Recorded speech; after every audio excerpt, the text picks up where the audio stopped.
Navigating a breakup is always brutal, but it's a special kind of confusing when the person you love seems to push you away because you want to get closer. It can seriously feel like you're speaking two completely different languages.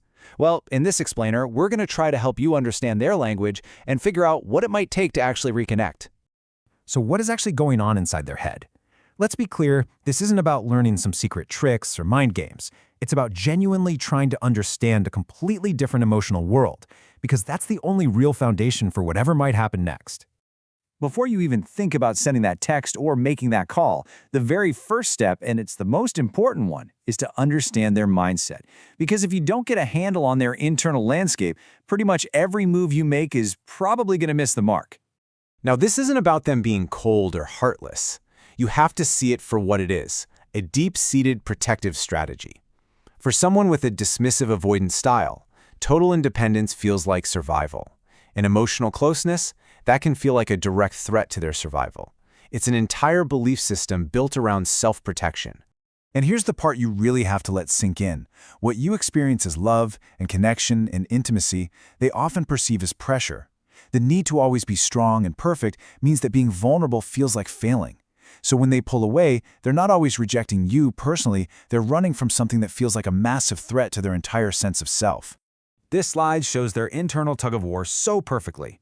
Right after the breakup, their first feeling is often relief. Ah, freedom! But then, after a few weeks, the loss starts to creep in. They actually start to miss you. The problem is they have no idea what to do with that feeling.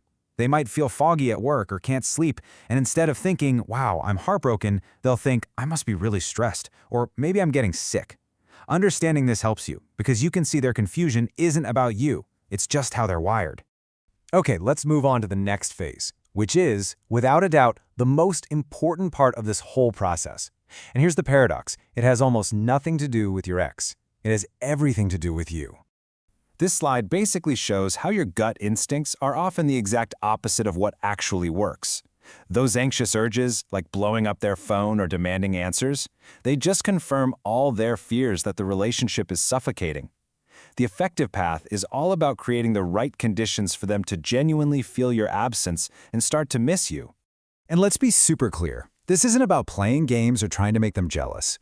Giving them space is a genuine gift. It removes the very pressure that pushed them away in the first place. And focusing on yourself, your health, your friends, your passions, it sends the loudest message possible that your world does not revolve around them, and that you are a complete, whole person all on your own. I mean, you could write a 5-page essay explaining how much you've changed, but I promise you, it won't be half as powerful as them seeing with their own eyes that you're thriving. When they come to the conclusion on their own that you are independent and happy, that's a message that actually sinks in. Okay, so you've done the inner work, you're feeling more grounded, more secure. If you do decide to try and reconnect, the journey now moves outward again. But it requires a totally new game plan, one that's built on safety and a whole lot of patience. Your new mission, should you choose to accept it, is to become a safe space. This means you have to shift their mental association with you away from pressure and drama and toward calm and understanding. You want to be a safe harbor for them, not another storm they have to brace for. This process is slow. It's a marathon, not a sprint. It starts with something simple, a neutral text. When you talk, you keep it light. You let them set the pace.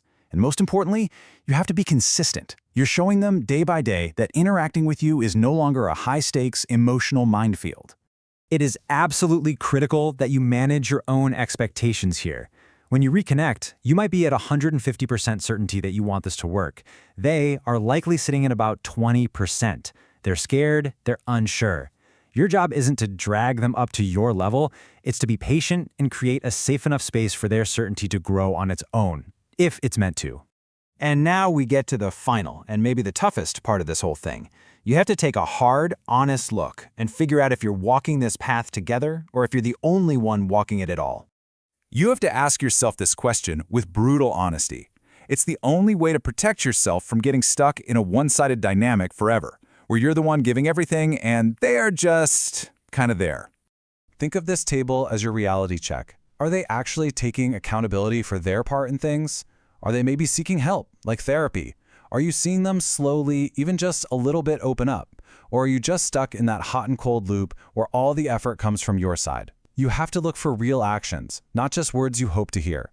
Now listen, they're not going to turn into a secure partner overnight. It's just not realistic. But what you need to see is progress. A month ago, did they even text you back? And now, are you actually seeing each other, even for a little bit? For an avoidant, just admitting they made a mistake or showing up consistently, that's a huge leap. You have to acknowledge those small steps.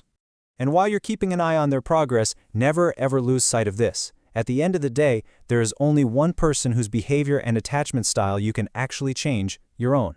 The real goal of this whole journey isn't just to get them back. It's for you to develop a more secure attachment style that's going to benefit you in every relationship for the rest of your life. Because that's the real prize here. Whether you two get back together or you decide to move on, this whole process forces you to build a life you love, to become more emotionally stable, and to develop a rock-solid sense of self. And a person like that, well, that's someone worth fighting for, starting with yourself.